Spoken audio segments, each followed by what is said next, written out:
Supremo Tribunal Federal decidiu por unanimidade que é inconstitucional exigir autorização prévia para a produção e divulgação de biografias de pessoas públicas.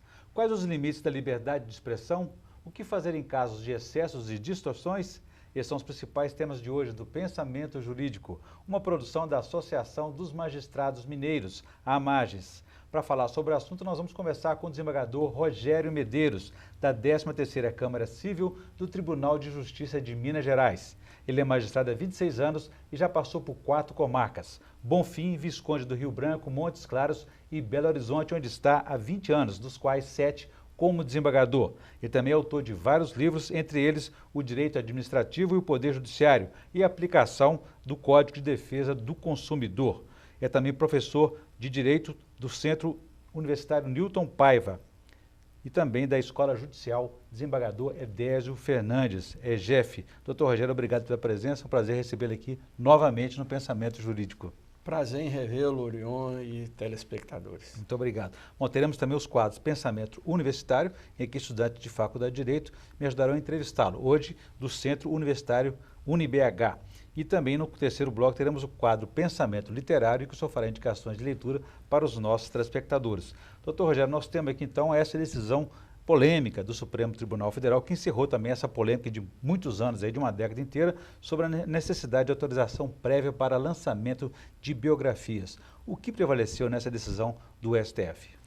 O Supremo ele está sendo coerente com uma decisão muito mais abrangente que tomou há alguns anos, dizendo que a lei de imprensa, que vem lá do regime militar, da década de 1970, não era compatível com a nova Constituição de 1988. Ou seja, a lei de imprensa simplesmente não está em vigor, porque ela não condiz com esse princípio constitucional de que é ampla a liberdade de expressão, de manifestação do pensamento e proíbe qualquer tipo de censura ou de necessidade de autorização prévia de quem quer que seja para divulgar pensamento, para publicar obras escritas em geral. E nesse caso era uma censura privada, digamos assim, censura prévia privada, né? Privada, exatamente. Então, agora, parece que, como o senhor falou aí, havia um conflito de dois princípios constitucionais, né? O direito à liberdade de expressão e o direito à privacidade, o direito à intimidade. Como é que define, o que define? Há uma hierarquia entre eles? Como é que definiu qual que deve prevalecer? Não existe uma hierarquia pré-estabelecida entre princípios constitucionais. O que acontece é que em cada situação concreta, a justiça define qual princípio terá maior peso, né? Então, nesse caso, o Supremo partiu do pressuposto, principalmente em relação a figuras públicas, né? Pessoas que são famosas, artistas, políticos, homens públicos em geral, elas têm uma exposição pública muito maior, portanto, a proteção da sua privacidade será menor em relação do outro lado, né? Aquele princípio também constitucional que assegura a liberdade de expressão dos autores de obras, da imprensa em geral. Quer dizer que a fama também tem dois lados, né? O lado que é bom ser famoso, que às vezes de repente pode atrair mais público, mais audiência, né? E também mais sucesso. E por outro lado também perde-se aí na privacidade. Sim, exatamente, é nessa linha. Diferentemente a pessoa comum, que optou por ser uma pessoa recatada, um profissional liberal, um funcionário público que não gosta de se expor, aí numa situação concreta a justiça vai preservar mais a privacidade dessa pessoa, da sua família, porque é uma pessoa que optou por não ser uma pessoa pública que se exponha frequentemente. A rigor, após essa decisão, o que pode e o que não pode ser feito? O que ficou definido?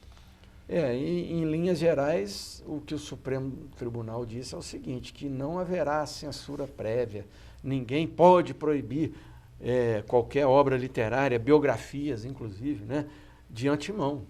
Tem que deixar publicar. Não tem que pedir licença para ninguém, nem para o biografado, nem para a sua família, se ele já for falecido, né?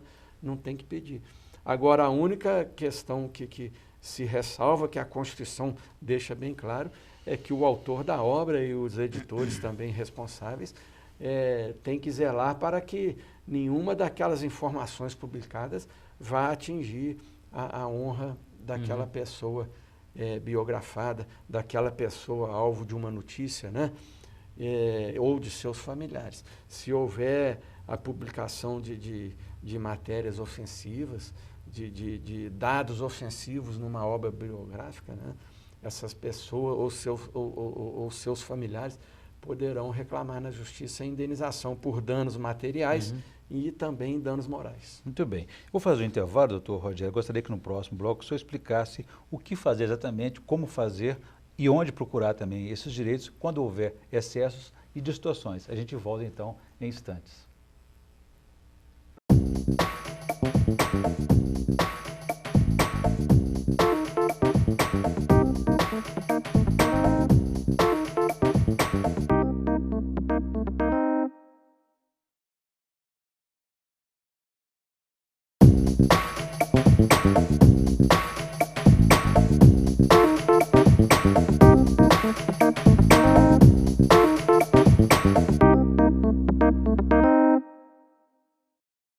Estamos de volta com o Pensamento Jurídico, uma produção da Mages. Participe de nosso programa pelo e-mail pensamento@mages.com.br, pensamento@mages.com.br. Hoje estamos discutindo a decisão do STF, o Supremo Tribunal Federal, que derrubou a necessidade de autorização prévia para o lançamento de biografias. O nosso entrevistado é o desembargador Rogério Medeiros, da 13ª Câmara Civil do Tribunal de Justiça de Minas Gerais. Doutor Rogério, deixei para o senhor uma questão no bloco anterior a respeito de quando houver excessos, quando houver aí incorreções graves numa obra, o que fazer nesses casos? A primeira providência seria a pessoa que se sentiu ofendida com alguma publicação, algum trecho, né, da publicação, procurar o escritor, a própria editora, para tentar uma solução amigável. Isso virá a ser reparado numa segunda edição da obra. Se não for ter uma segunda edição, eles fazem uma ampla divulgação através de jornais, revistas, rádio, televisão até, dizendo para os leitores que adquiriram aquele livro, né, que a informação da página tal não é verdadeira. Mesmo se for uma informação grave, por exemplo, do ponto de vista do biografado? Isso aí já repararia a informação. Agora, se o dano for, se o acordo não for possível e além do mais, o dano à imagem da pessoa for muito grave e lhe causou prejuízo, por exemplo, ele é um profissional liberal, um médico, perdeu clientes, né? Ele é um empresário, a empresa dele deixou de vender produtos, então ele pode reclamar reparação desses prejuízos, né? Inclusive danos morais. Então, quer dizer, ele pode tentar conciliar, entender com a editora ou com o autor do livro essa mudança, esse direito de resposta, Exatamente. digamos assim. Caso contrário não dê certo, a coisa vai às vezes de fato atrás de uma indenização, por exemplo. Né? Aí vai ter que ser através de uma demanda na justiça. E muda-se também o que está escrito no livro ou só fica na indenização? Não muda, se for ter uma... Não, o que já foi vendido não tem como mudar, né? Mas se for ter uma futura segunda edição, ela já sairá obrigatoriamente com as mudanças feitas. Muito bem. Eu vou ampliar o nosso debate convidando aqui os estudantes da Faculdade de Direito, hoje do Centro Universitário UniBH. Por favor, a primeira pergunta.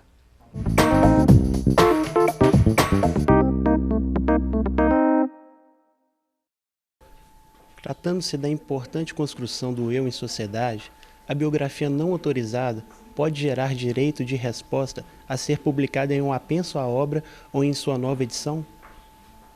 Sim, como nós já dissemos aqui, se a obra for ter novas edições, uma segunda, terceira, ela já deverá sair obrigatoriamente com essa modificação, com essa correção, né, do que saiu erroneamente, do que era uma mentira, uma ofensa, né, vai ser retirado dessa obra.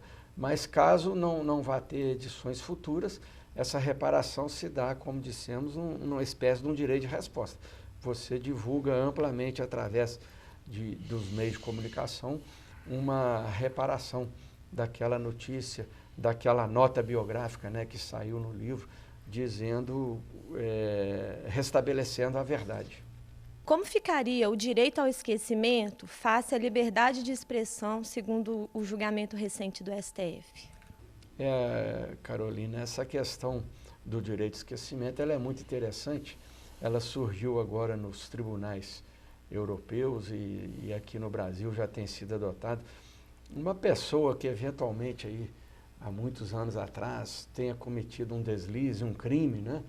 E já cumpriu pena por isso, já pagou o que tinha que ser indenizado às suas vítimas, retomou sua vida, hoje está com a sua família constituída, com a profissão bem definida, não se pode mais remexer naquele passado, né?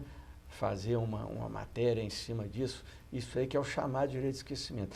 Mas em se tratando de pessoas públicas, pessoas famosas, né? Sejam artistas, sejam políticos, essas pessoas não têm esse direito ao esquecimento, porque elas nunca são esquecidas. Elas são famosas, elas são conhecidas, inclusive a vida delas, as suas vidas ficam registradas na história. A história dele não é mais dele, né? Não é mais da dele, humanidade. Né? É da humanidade. Então você não pode dizer, por exemplo, que o Hitler, o Stalin ou seus descendentes tenham esse direito ao esquecimento. O novo entendimento do STF estaria fazendo um juízo de valores entre os princípios constitucionais? A Jéssica demonstra um bom conhecimento do direito constitucional e realmente não só o Supremo Tribunal Federal, mas todas as cortes constitucionais dos países democráticos, elas trabalham nas questões constitucionais fazendo esse balanço. Vai colocar na balança valores em conflito, né? Então, nesse caso que nós estamos tratando, você coloca de um lado o direito à privacidade de uma pessoa. De outro lado, o direito do escritor ou da sua editora, né, de divulgar amplamente os pensamentos, as biografias, né, as obras literárias em geral. Então, o que acontece? Se for uma pessoa, como eu já disse aqui, muito recatada, que optou por uma vida muito caseira, né, sem se expor, essa pessoa tem uma proteção maior da sua privacidade. Mas aí a balança vai pender para o lado dela. Mas se essa pessoa for uma pessoa famosa, um artista, um político, na hora de julgar um pedido desse, a balança vai pender para o lado da liberdade de divulgação, porque já é uma pessoa que, pela própria circunstância, ela já é exposta. Né? Prevalece, então, o direito do coletivo, né? Do coletivo. Bom, quero agradecer, então, a participação dos estudantes da Faculdade de Direito do Centro Universitário UniBH. Agora, doutor Rogério, no momento em que a justiça, o magistrado, a magistrada faz o julgamento de uma obra, se ela violou ou não essa intimidade e privacidade, não fica num grau de subjetividade muito grande que possa interferir, dificultar essa definição? Isso aí, evidentemente que cada juiz tem um perfil, né? Uns juízes gostam muito de literatura, eu sou um deles, gosto muito de ler, mas evidentemente que essa questão pode precisar de uma análise técnica, né? Então o juiz vai ter que nomear um perito, um professor de faculdade de literatura, né? E de letras, né, como se diz, e essa pessoa fará um laudo dizendo em que medida aquele autor e a editora que editou o livro falharam em não produzir um trabalho com as normas devidas. Por exemplo, investigando com rigor, né, os fatos e usando de técnicas que levam à expressão da mais absoluta verdade. Muito bem. Doutor Rogério, eu vou fazer um intervalo. Gostaria que no próximo bloco o senhor avaliasse para a gente se essa decisão do Supremo Tribunal Federal, por exemplo, tem efeito retroativo sobre obras polêmicas que também estavam embargadas pela própria Justiça em função do direito aí à privacidade. A gente volta então em instantes.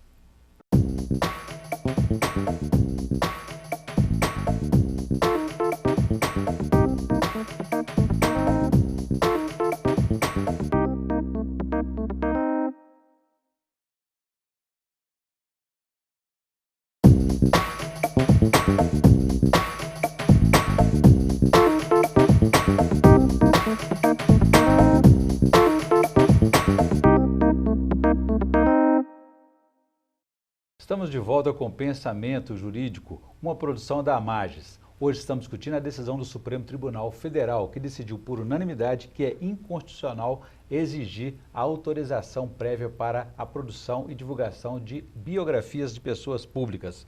O nosso entrevistado é o desembargador Rogério Medeiros, da 13ª Câmara Civil do Tribunal de Justiça de Minas Gerais. Doutor Rogério, deixei para o senhor uma questão no bloco anterior a respeito do efeito retroativo dessa decisão do Supremo Tribunal Federal, que dispensou a exigência da autorização prévia. Essas obras que estavam embargadas, elas podem ser liberadas agora?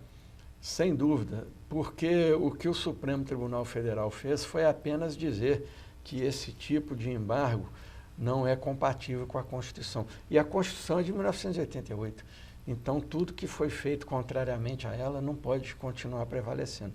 Então, haverá, sim, a liberação para essa divulgação. Quer dizer, aquela grande polêmica, o caso mais célebre aí, que é o livro do Roberto Carlos em Detalhes, que desde 2007 está embargado. Poderemos então conhecer o que está escrito nele ali.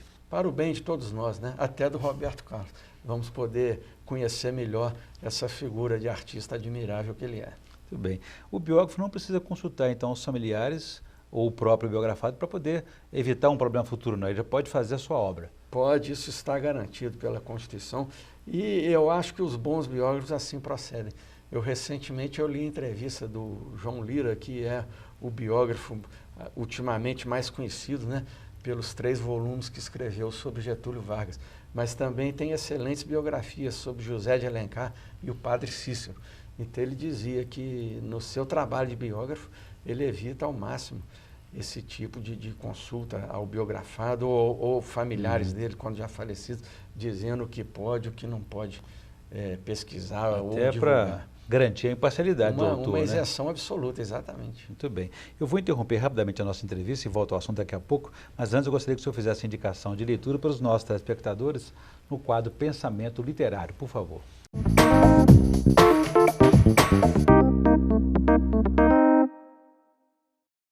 Bem, eu estou aqui com um livro do grande filósofo e também jurista italiano, o Norberto Bobbio. É um dos meus autores prediletos e eu acho que ele casa bem com esse programa, que ele pode interessar tanto ao público que é formado em direito ou os estudantes de direito, mas também ao público em geral. Porque o Norberto Bobbio foi uma pessoa que viveu quase 100 anos. Ele nasceu em 1909 e morreu em 2005. E, então ele viveu no seu país mesmo, na Itália, né, no continente europeu. Ele viveu todos os graves acontecimentos do século passado.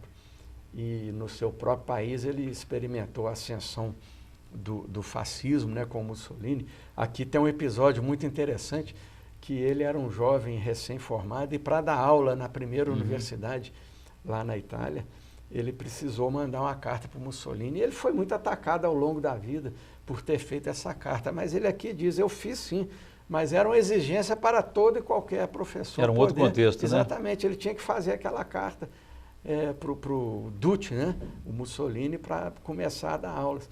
E não significava uma adesão ao regime. Muito pelo contrário. O interessante desse livro do Bobbio é a sua crença na liberdade, é a sua crença na pessoa humana. Então ele diz que toda a concepção constitucional dos países, todo o desenvolvimento econômico, ele tem que ser feito voltado para o bem-estar das pessoas humanas. E aí, dentro dessa briga que foi muito radical ao longo do século XX, de direita, esquerda, comunistas e liberais, né, o Norberto Bobbio construiu um pensamento muito interessante, que ele chamou de liberal socialismo. É exatamente o casamento das liberdades políticas, da democracia, com os direitos sociais. E eu acho que a nossa Constituição de 88 é uma boa expressão da tentativa de concretizar esse pensamento do Norberto Bobbio. E nós, vagarosamente, estamos chegando lá. Uma boa indicação é a lição de convivência entre os diferentes, né? Exatamente. Agora, doutor Rogério, pegando esse gancho que o senhor falou aí, dessa lição de democracia, né? O ministro Luiz Roberto Barroso, quando deu o seu voto a respeito desse assunto, ele disse que a democracia assegura a liberdade, mas não previne a injustiça. Esse é o preço da democracia? É um preço caro a pagar, né? Eu gosto muito do ministro Barroso, sou leitor das suas obras, é um dos grandes juristas que nós temos o privilégio de ter hoje na Suprema Corte brasileira, mas essa questão realmente existe. E eu falo até aquele exemplo que eu disse, a pessoa pública, né? O artista famoso, o político, ele, por ser pessoa pública, a privacidade dele ela reduzida, tem uma né? proteção menor. Esse é o entendimento dos tribunais. Então, na esteira desse entendimento, obviamente, que às vezes virão à tona a divulgação de alguns fatos que vão atingi-lo, inclusive aos seus familiares, né? De uma maneira talvez um pouco perversa, mas isso aí é o preço que se paga. É o dinamismo do direito também. É o dinamismo do direito. Agora, doutor Rogério, nós estamos falando aqui de livros, né? Mas eu fico imaginando que com as redes sociais, o advento da internet, aí, a situação vai piorar muito nesse caso, essa polêmica vai crescer muito, né? Muitos conflitos. Porque a internet ela é um meio de comunicação massivo e hoje você tem aí informações circulando aos milhões por segundo, né? É muito difícil exercer esse controle. E isso aí já tem sido delimitado no campo legal. O Brasil, seguindo o marco jurídico que é adotado em praticamente todos os países, entende que não tem como obrigar os provedores, o Google, por exemplo, a ficar varrendo a todo instante quem está ofendendo quem ali na internet. Agora, na medida em que alguma pessoa for ofendida por algum conteúdo ali publicado e notificar o Google dizendo, olha, eu quero que tire esse conteúdo e o Google não atender, ele passa a ser responsável também. Mas é uma questão muito delicada essa da internet. E o senhor fala da democracia, da Constituinte de 88, né? Mas a censura sempre esteve muito presente em nossa história de maneira até muito forte, né? É uma cultura difícil de ser ultrapassada, não é? Isso é porque nós fomos colonizados, o Brasil e os países colonizados aqui na América Latina pela Espanha, sob o manto da Inquisição, né? A Inquisição era uma herança forte, rigorosa, né? Diferentemente dos norte-americanos e os britânicos, né? E os países por eles colonizados, que tiveram uma cultura mais iluminista, né? Uma cultura de mais liberdade e, sobretudo, a liberdade de expressão. E a respeito dessas diferenças entre países, legislações de cada um, é possível que a gente tenha um livro que tenha algum trecho suprimido em determinado país e em outro não? Sim. Isso aí foi muito frequente, inclusive, no século XX, né? Inclusive, os escritores engajados, né? Eles eram obrigados a publicar obras que... O Jorge Amado, por exemplo, né? Ele tinha que fazer na primeira fase da sua obra, aquele personagem padrão, né? O proletário, o pescador, o operário, e aquilo para ser publicado em países de ideologia comunista, principalmente na Rússia, se não tivesse nesse padrão, não sairia publicado. E hoje, com fundamentalismo aí espalhado no religioso, também esse é outro problema, né? Até desenhistas, chargistas, eles passam por maus momentos, né? Se o seu trabalho artístico estiver desagradando a religiosos radicais. Nós estamos na reta final do programa, eu gostaria de uma última questão. O Supremo Tribunal Federal decidiu dessa forma, mas o Congresso Nacional está discutindo também essa legislação. Eles podem mudar alguma coisa que contraria essa decisão? Não pode. E se o fizerem, evidentemente, essa legislação será questionada e o Supremo derrubará. Mas pelo que eu tenho visto, assim, através de notícias, né, de jornal, o que eles estão fazendo agora é exatamente aperfeiçoar o Código Civil, remover os artigos 20 e 21, que ainda permitem, mesmo depois da Constituição de 88, que o biografado ou parentes seus, no caso dele ser morto, né, proíbam a divulgação de sua biografia ou de remover trechos delas, né? Isso aí é que será feito. Muito bem. Eu conversei aqui com o desembargador Rogério Medeiros, da 13ª Câmara Civil do Tribunal de Justiça de Minas Gerais. E discutimos aí sobre a decisão do Supremo Tribunal Federal, que decidiu, por unanimidade que é inconstitucional exigir autorização prévia para a produção e divulgação de biografias de pessoas públicas. Doutor Rogério, obrigado pela entrevista. Foi um prazer recebê-lo aqui mais uma vez no Pensamento Jurídico. O prazer é meu, Orion. Eu admiro muito o seu talento jornalístico, a qualidade desse programa, né? E a qualidade dos nossos telespectadores. Nós agradecemos. Muito obrigado. E vamos ficar por aqui. Se você quiser participar, escreva para pensamento@mages.com.br. Obrigado e até a próxima.